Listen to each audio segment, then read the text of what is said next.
America के राष्ट्रपति Donald Trump ने बुधवार को एक सरकारी फंडिंग बिल पर साइन किए हैं, जिसमें 43 दिन से जारी शटडाउन खत्म हुआ है। इस बिल को हाउस ऑफ रिप्रेजेंटेटिव्स ने 222-209 के अंतर से पास किया था। हालांकि इसमें health care program ACA subsidy के प्रीमियम टैक्स क्रेडिट्स को बढ़ाने का कोई वादा नहीं किया गया है, जो 31 दिसंबर 2025 को समाप्त हो रहा है। यह विधेयक सीनेट में पहले ही पास हो चुका है। ट्रंप ने बिल पर साइन करने से ठीक पहले कहा कि देश इससे बेहतर स्थिति में कभी नहीं रहा। यह एक महान दिन है। यह बिल सरकार को 31 जनवरी तक फंडिंग उपलब्ध करवाएगा। विधेयक के तहत एजेंसियों को 31 जनवरी तक कर्मचारियों की छंटनी करने से रोका जाएगा। वहीं डेमोक्रेटिक्स के कुछ लीडर्स ने ACA सब्सिडी के टैक्स क्रेडिट्स को बढ़ाने की लड़ाई जारी रखने का ऐलान किया है। उन्होंने कहा, यह लड़ाई अभी खत्म नहीं हुई है, हम लड़ते रहेंगे। अमेरिका में सरकारी शटडाउन खत्म होने के बाद अब फेडरल वर्कर्स जल्द ही काम पर लौटेंगे। ज्यादातर फेडरल वर्कर्स के आज से काम पर लौटने की उम्मीद है। सरकारी शटडाउन की वजह से अमेरिकी सरकार इन वर्कर्स को सैलरी देने में असमर्थ थी, जिससे इन्हें काम पर आने से मना कर दिया गया था। अब सरकारी शटडाउन खत्म होने से इन वर्कर्स को बैकलॉग सैलरी भी दी जाएगी।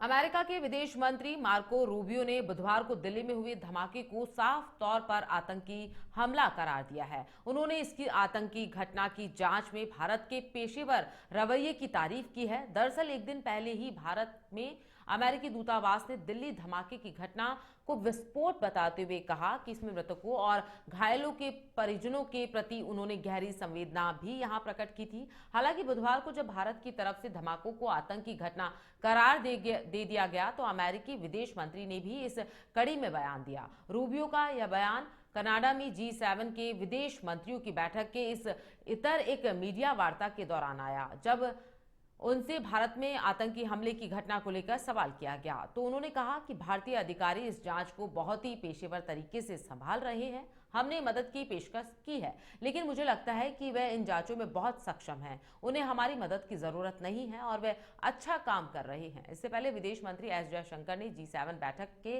इतर रूबियो से मुलाकात की थी। दोनों नेताओं ने द्विपक्षीय और वैश्विक मुद्दों पर चर्चा की, जिसमें दिल्ली विस्फोट भी शामिल था।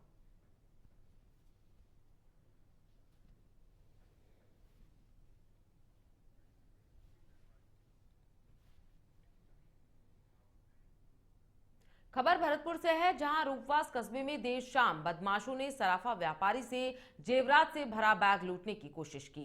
विरोध करने पर फायरिंग कर दी है। घटना महादेव चौक की बताई जा रही है, जहां बांके बिहारी कॉलोनी निवासी व्यापारी धीरज रघुवंशी दुकान बंद कर घर लौट रहे थे।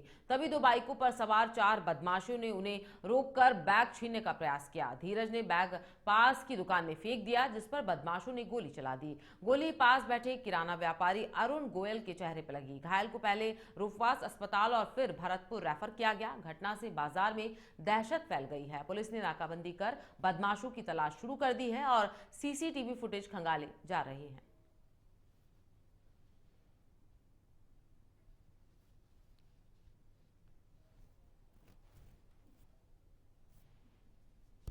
गीतांजलि से स्टाफ निकल रहा था, लोडिंग अनलोडिंग स्टाफ था, रंजीत नगर का रहने वाला था।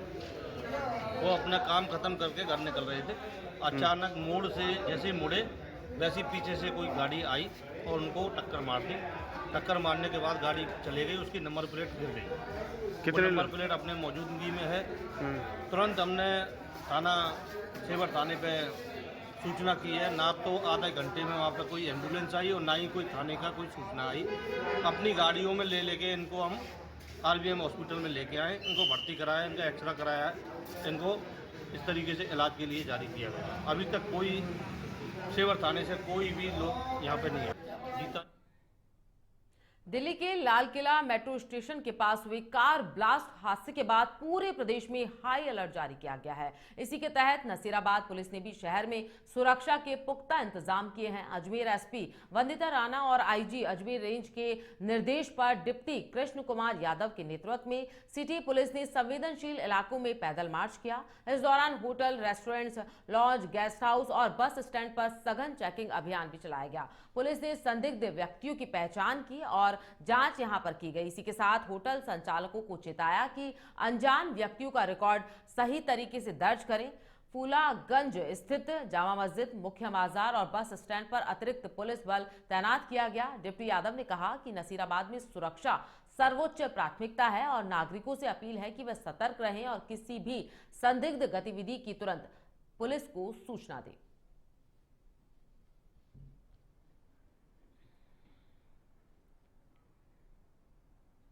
खबर अजमेर जिले की नसीराबाद से बता रहे हैं, जहां राजकीय सामान्य चिकित्सालय के पूर्व प्रभारी डॉक्टर विनय कपूर का चिकित्सा एवं स्वास्थ्य सेवाएं निदेशालय जयपुर में तबादला कर दिया गया है। आदेश जारी होते ही डॉक्टर कपूर ने नसीराबाद चिकित्सालय से कार्यमुक्त होकर जयपुर में अपनी नई जिम्मेदारी संभालने की तैयारी कर ली है। आज गुरुवार को वह निदेशालय में ज्वाइनिंग देंगे। इस अवसर पर शहर के अनेक गणमान्य नागरिकों, सामाजिक कार्यकर्ताओं और अस्पताल स्टाफ ने उन्हें भावभीनी विदाई दी। सभी ने माला साफा पहनाकर और मुंह मीठा कराकर उन्हें उनके उज्जवल भविष्य की कामनाएं भी यहां उनके द्वारा की गई।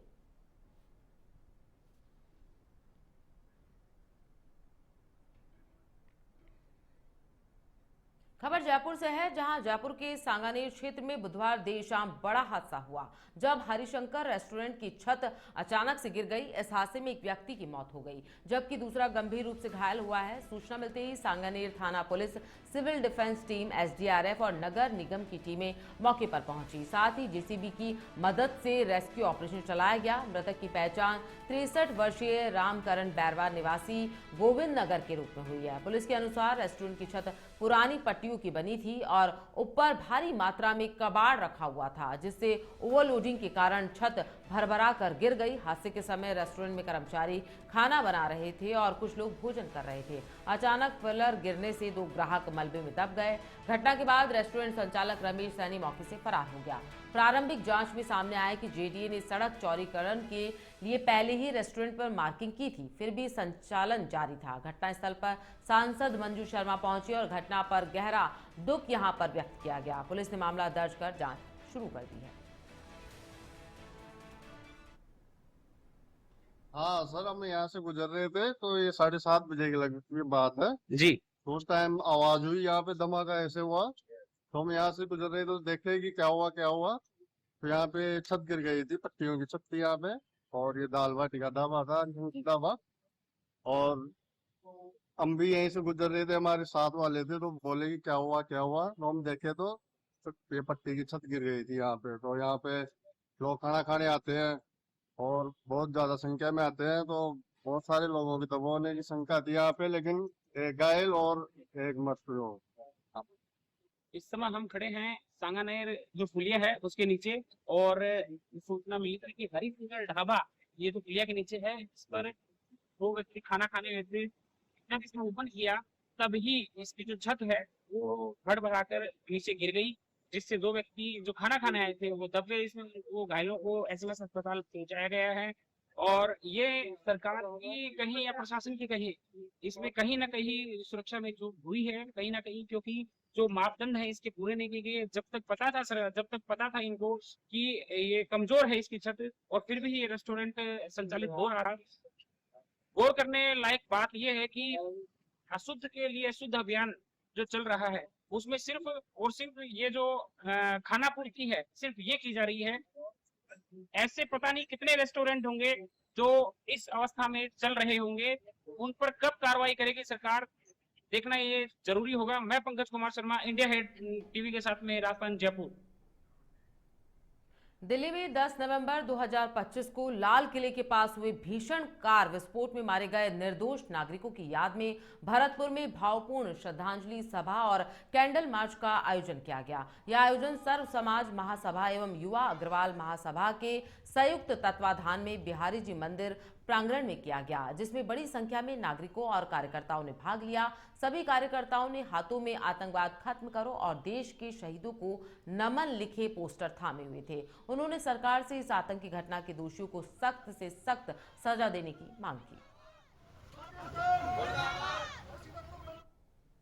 आज हम सर्व समाज और युवा अग्रवाल महासभा के संयुक्त तत्वाधान में जो कल परसों शाम को दिल्ली में जो कार में ब्लास्ट हुआ है उसमें जो 12 लोगों की जान गई है, निर्दोष लोगों की, जो हमारे हिंदुस्तान के नागरिक थे, उनका दोष केवल इतना था कि वो सड़क पर चल रहे थे, और जो गलत लोगों द्वारा ब्लास्ट किया गया, उनका मंशा तो उनकी बहुत तगड़ी मंशा थी, बहुत बड़ा दिल्ली में ब्लास्ट करने के मूड में थे, पर ईश्वर का आशीर्वाद और हमारी सरकार का सावधानी रही जो उनको गिरफ्तार किया उससे पहले, और वो दिल्ली में जो ब्लास्ट हुआ है उसके जो लोग निर्दोष लोगों की जान गई है, उनके साथ में आत्मा की शांति के लिए, उनके परिवारों को सांत्वना मानने के लिए हम लोग ये एक कैंडल मार्च और शहीद स्मारक पे जाकर के माला और पहना करके उनके लिए एक ध्यान रख रहे हैं, श्रद्धांजलि दे रहे हैं। बहुत बहुत तभी आज सब समाज की तरफ से जो परसों दिल्ली में जो अप्रिय घटना हुई है, जो बम ब्लास्ट टाइप का हुआ है जिसमें कि निर्दोष लोगों की जान गई है, उसके उपलक्ष्य में आज हमने एक कैंडल मार्च का आयोजन किया है और हमने उनकी आत्माओं की शांति के लिए यहाँ सब समाज की तरफ से अपने यहाँ स्मारक पे कैंडल लगाई हैं। हम यही प्रार्थना करते हैं सभी लोग मिलके कि उनकी आत्मा को भगवान शांति दे, और जिन लोगों ने भी, जिन आतंकवादियों ने या जिसने भी यह प्रिय घटना की है, उनको कड़ी से कड़ी सजा दी जाए।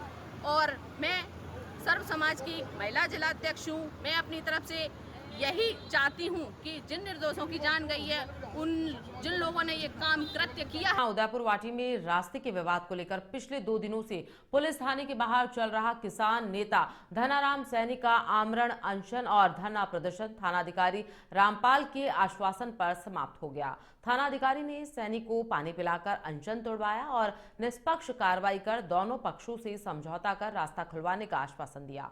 देर रात करीब 8:30 बजे धरना खत्म होने के साथ ही क्षेत्र में सकारात्मक संदेश गया। इस मौके पर भाजपा के पूर्व नगर मंडल अध्यक्ष गीदाराम सैनी, रामकरण सैनी सहित कई जनप्रतिनिधि मौजूद रहे और थाना अधिकारी की पहल की सराहना की।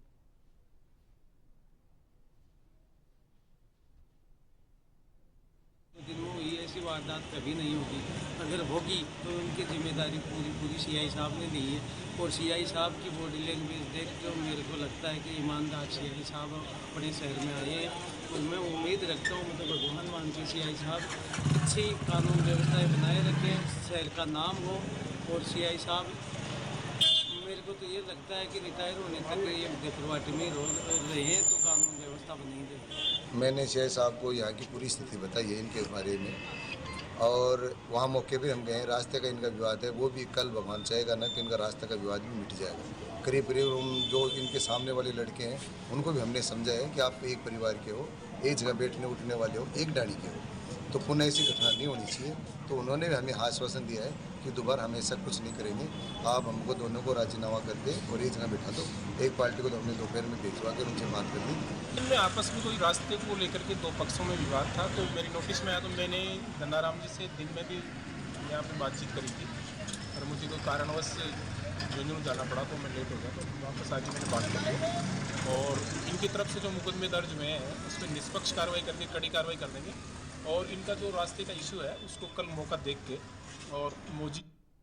खबर सीकर जिले के श्री माधोपुर के बस्सी गांव से है, जहां एक पैंथर ने दिखाई देने से इलाके में हड़कंप मच गया। बताया जा रहा है कि पैंथर सुरजाराम मंगवा के निर्माणाधीन मकान के एक कमरे में घुसकर चैन की नींद सो रहा है। सूचना मिलते ही जाजोद और खंडेला थाने की पुलिस मौके पर पहुंची, साथ ही वन विभाग की टीम भी रेस्क्यू अभियान में जुटी है। पैंथर को देखने के लिए बड़ी संख्या में ग्रामीण मौके पर जमा हो गए। वहीं वन विभाग की टीम पूरी सतर्कता के साथ पैंथर को सुरक्षित पकड़ने की तैयारी कर रही है।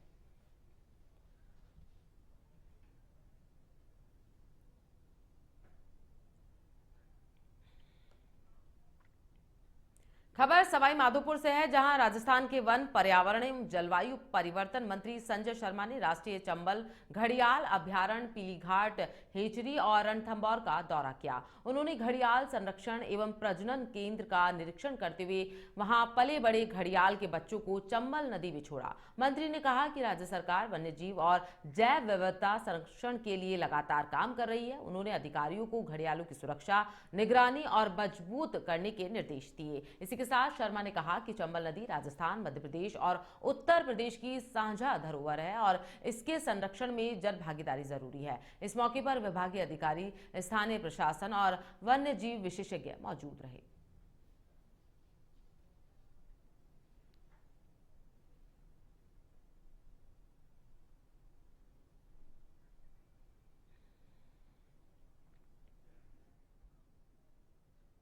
बड़ी खबर सामने आ रही है। दिल्ली ब्लास्ट मामले में मौतों का आंकड़ा बढ़कर 13 के पार पहुंच गया है। रेड फोर्ट के पास धमाके में घायल 35 वर्षीय बिलाल हसन की आज LNJP अस्पताल में इलाज के दौरान मौत हो गई। बिलाल ICU में वेंटिलेटर पर थे और उनके फेफड़ों व आंतों में गंभीर चोटें आई थी। बाकी 3 घायलों की हालत फिलहाल नाजुक बताई जा रही है। इसी बीच जांच एजेंसियों को डॉक्टर उमर और डॉक्टर मुजबिल की डायरी मिली है, जिसमें कोड वर्ड्स और ऑपरेशन शब्द का कई बार जिक्र किया गया है। डायरी अल फलाह यूनिवर्सिटी के हॉस्टल और धोज में बरामद 360 किलो विस्फोटक वाले कमरे से मिली है। लाल किले के पास धमाका करने वाला आतंकी डॉक्टर उमर मोहम्मद उर्फ उमर नबी CCTV फुटेज में मस्जिद के पास दिखाई दिया है। जांच में सामने आया कि धमाके से पहले वह पुरानी दिल्ली की फैज-ए-इलाही मस्जिद में 10 मिनट तक रुका था।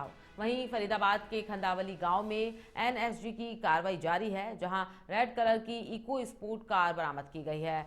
CFSL की टीम भी मौके पर जांच कर रही है। फरीदाबाद स्पेशल सेल ने नूह में भी छापेमारी की है और फर्टिलाइजर दुकानों की वीडियो जम्मू कश्मीर पुलिस को भेजी गई है, ताकि केमिकल खरीद की पुष्टि की जा सके।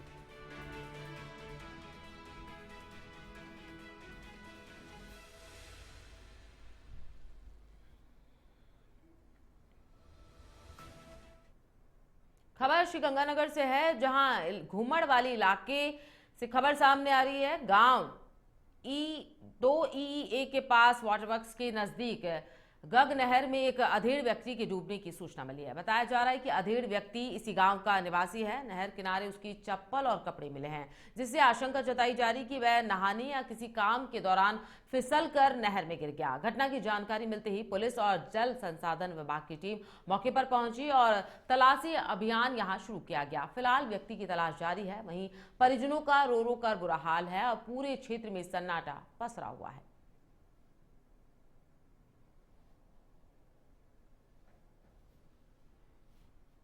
तो नहर किनारे मिली उसकी चप्पल और कपड़े। पुलिस और जल संसाधन विभाग की टीम मौके पर मौजूद है। लगातार पड़ताल की जा रही है।